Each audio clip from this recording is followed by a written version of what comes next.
सभी लोगों को प्रणाम। पहला आज नवरात्रि का तीसरा दिवस, माँ चंद्रघंटा का रूप। तो आज आज और कल तृतीय दिवस ही है।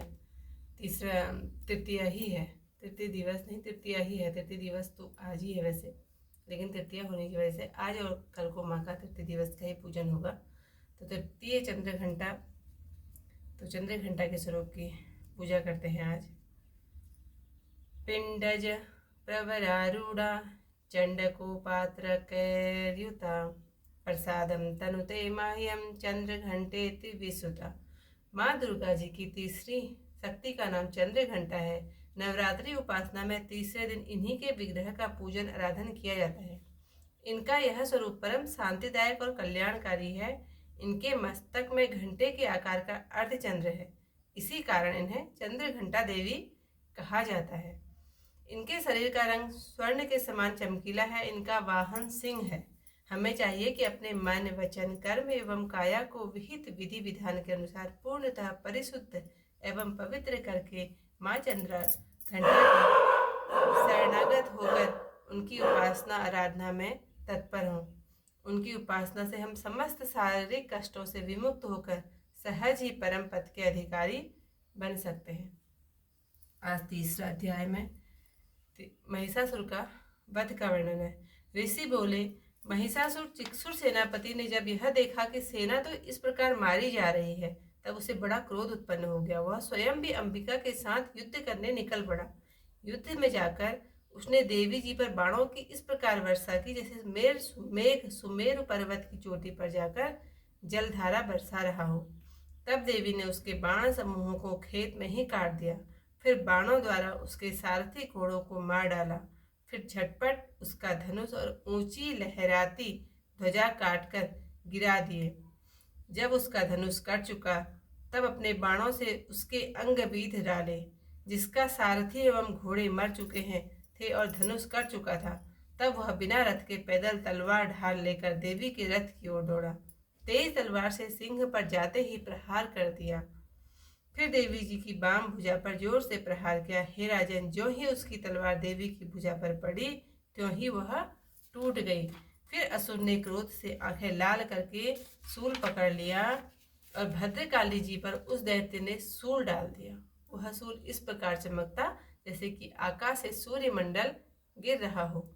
देवी ने अपनी ओर आते हुए सूल को देखकर उस पर अपना सूल चला दिया, जिससे वह सूल सैकड़ों टुकड़े हो गए। उस सूल के साथ में वह चिक्षुर महादैत्य के प्राण निकल गए।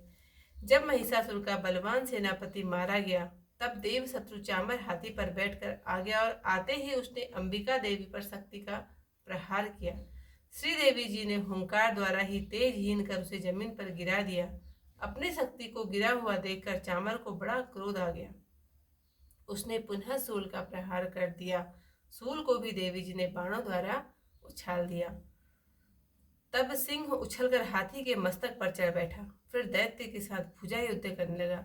वे दोनों परस्पर लड़ते लड़ते उस हाथी पर से नीचे पृथ्वी पर आ गिरे और भयंकर प्रहारों से परस्पर युद्ध करने लगे। तब बड़े वेग से सिंह ऊपर को उछला और ऊपर आकाश से नीचे की ओर गिरते गिरते पंजों के प्रहार से दैत्य चांबर का सिर धड़ से अलग कर डाला। देवी जी ने शिला एवं वृक्ष आदि से युद्ध में उदग्र को मार डाला। फिर कलाल को भी दांतों, मुक्का एवं थप्पड़ों के द्वारा मार गिराया। क्रोध में परिपूर्ण देवी ने गदा की चोटों से उदत को चूर चूर कर दिया।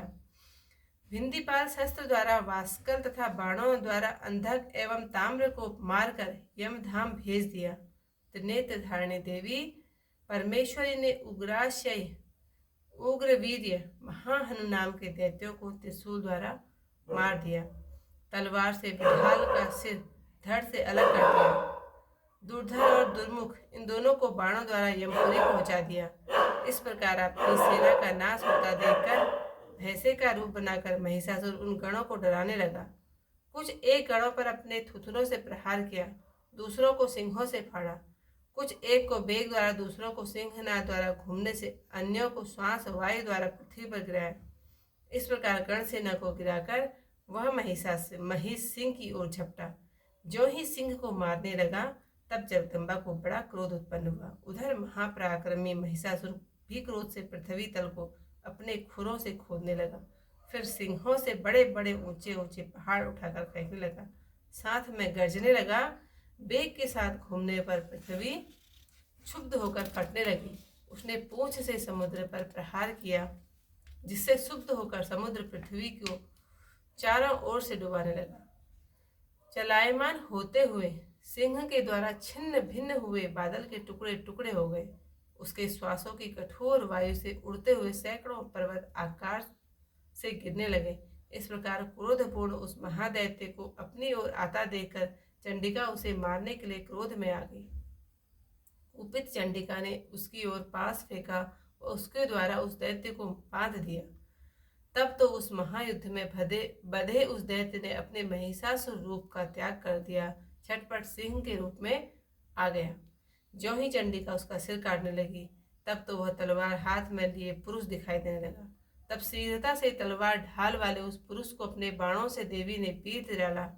अब वह एक बड़ा हाथी हो गया। अपनी सूंड से देवी के सिंह को खींचा, फिर गर्जने लगा। उसके खींचते समय अपनी खड़ग के द्वारा देवी ने उसकी सूंड को काट दिया। फिर वह महादैत्य भैंसे के रूप में आ गया और चराचर त्रिलोकी को सताने लगा। तो जगत माता चंडिका क्रोध में आकर फिर उत्तम मधुपान करने लगी और लाल लाल नेत्र करके हंसने लगी।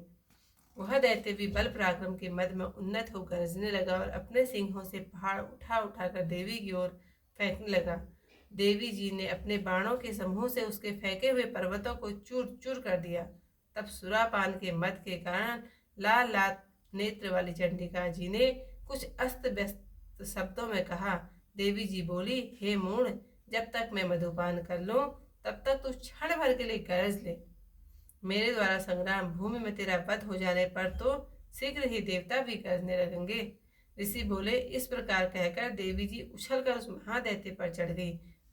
पांव से दबाकर दैत्य के कंठ पर त्रिशूल से वार किया। देवी के पांव से दबे हुए उस दैत्य ने अपने मुख से बाहर निकलने का प्रयत्न दूसरे रूप में किया। अभी आधा निकल ही पाया था कि देवी जी अपने पराक्रम द्वारा उसे वहीं रोक दिया। आधा निकल कर भी उस दैत्य ने युद्ध करना नहीं छोड़ा।